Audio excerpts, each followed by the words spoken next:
আসসালামু আলাইকুম। আপনারা সবাই কেমন আছেন? আশা করি ভালো আছেন। আমিও ভালো আছি আলহামদুলিল্লাহ।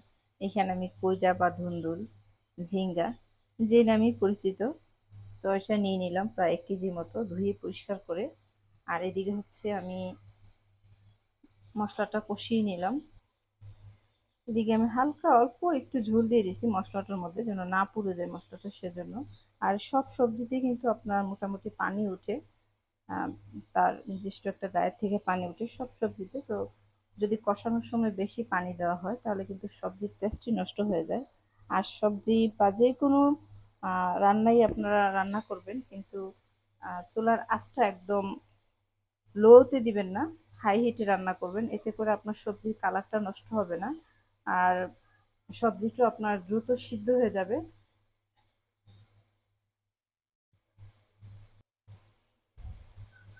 আর এদিকে হচ্ছে সবজিটা কষানো হয়ে গেছে, তো আমি এ পর্যায়ে এসে ঝোল দিয়ে দিব যতটুকু পরিমাণ লাগবে।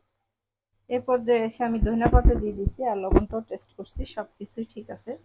তো সব সবজি কিন্তু আপনারা যদি আপনার 10% হইলেও সিদ্ধ হওয়ার বাকি থাকে তাহলে চুলাটা অফ করে দিলে বাকিটা আপনার হয়ে যায়। আর বেশি সিদ্ধ করলে সবজির টেস্টটা নষ্ট হয়ে যায় আর সবুজ কালারটাও চলে যায়, ভালো লাগে না খেতে।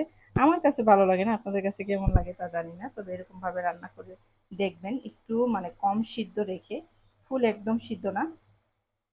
তো আমার রান্নাটা কমপ্লিট। সবাই ভালো থাকবেন, সুস্থ থাকবেন, আমার জন্য দোয়া করবেন। এখানে বিদায় নিচ্ছি। আল্লাহ হাফিজ।